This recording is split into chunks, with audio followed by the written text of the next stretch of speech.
This is a Librivox.org recording by Jeff Dugweiler. Thus Spake Zarathustra by Friedrich Nietzsche. Translated by Thomas Common. Part 2, Chapter 29. The Tarantulas. Lo, this is the tarantula's den. Wouldst thou see the tarantula itself?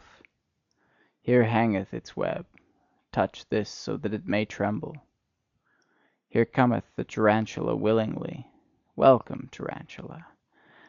Black on thy back is thy triangle and symbol, and I know also what is in thy soul. Revenge is in thy soul. Wherever thou bitest, there ariseth black scab. With revenge thy poison maketh the soul giddy. Thus do I speak unto you in parable, ye who make the soul giddy, ye preachers of equality. Tarantulas are ye unto me, and secretly revengeful ones. But I will soon bring your hiding places to the light. Therefore do I laugh in your face my laughter of the height.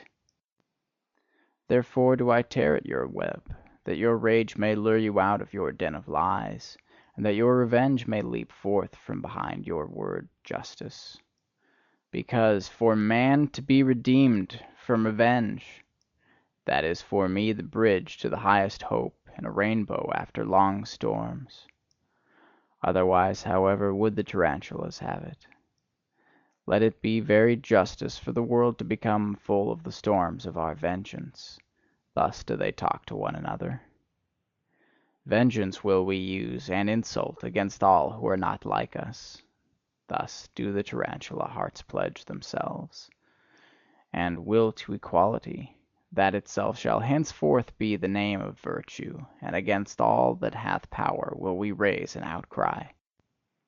Ye preachers of equality, the tyrant frenzy of impotence crieth thus in you for equality. Your most secret tyrant longings disguise themselves thus in virtue words. Fretted conceit and suppressed envy, perhaps your father's conceit and envy, in you break they forth as flame and frenzy of vengeance. What the father hath hid cometh out in the son, and oft have I found in the son the father's revealed secret. Inspired ones they resemble, but it is not the heart that inspireth them, but vengeance. And when they become subtle and cold, it is not spirit, but envy that maketh them so. Their jealousy leadeth them also into thinkers' paths, and this is the sign of their jealousy: they always go too far, so that their fatigue hath at last to go to sleep on the snow. In all their lamentations soundeth vengeance, in all their eulogies is maleficence, and being judged seemeth to them bliss. But thus do I counsel you, my friends, distrust all in whom the impulse to punish is powerful. They are people of bad race and lineage. Out of their countenances peer the hangman and the sleuth-hound. Distrust all those who talk much of their justice. Verily, in their souls not only honey is lacking. And when they call themselves the good and just, forget not that for them to be Pharisees nothing is lacking but power. My friends, I will not be mixed up and confounded with others. There are those who preach my doctrine of life, and are at the same time preachers of equality, and tarantulas. That they speak in favour of life, though they sit in their den, these poisoned spiders, and withdrawn from life, is because they would thereby do injury.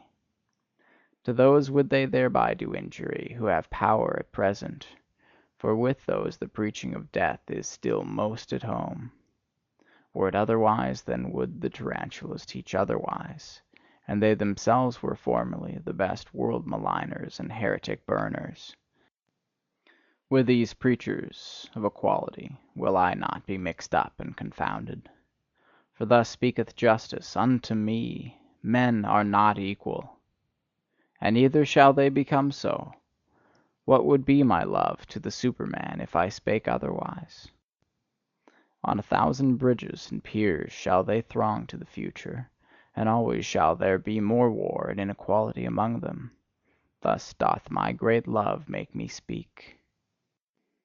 Inventors of figures and phantoms shall they be in their hostilities, and with those figures and phantoms shall they yet fight with each other the supreme fight.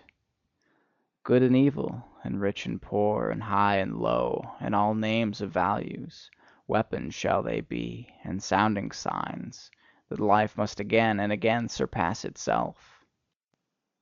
Aloft will it build itself, with columns and stairs, life itself; into remote distances would it gaze, and out towards blissful beauties. Therefore doth it require elevation.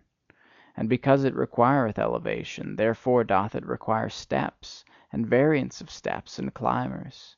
To rise striveth life, and in rising to surpass itself. And just behold, my friends, here where the tarantula's den is, riseth aloft an ancient temple's ruins. Just behold it with enlightened eyes.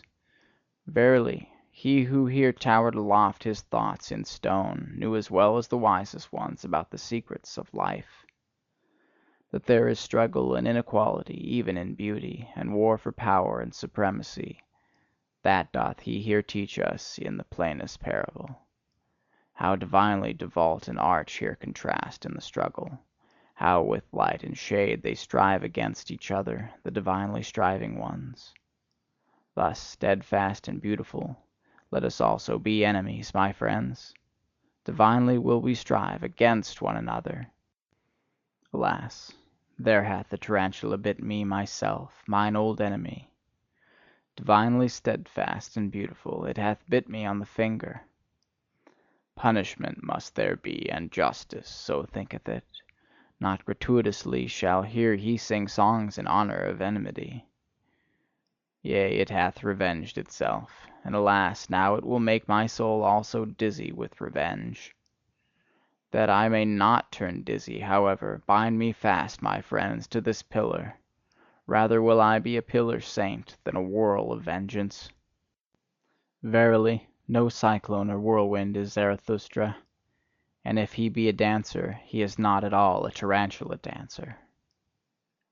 Thus spake Zarathustra. End of chapter 29.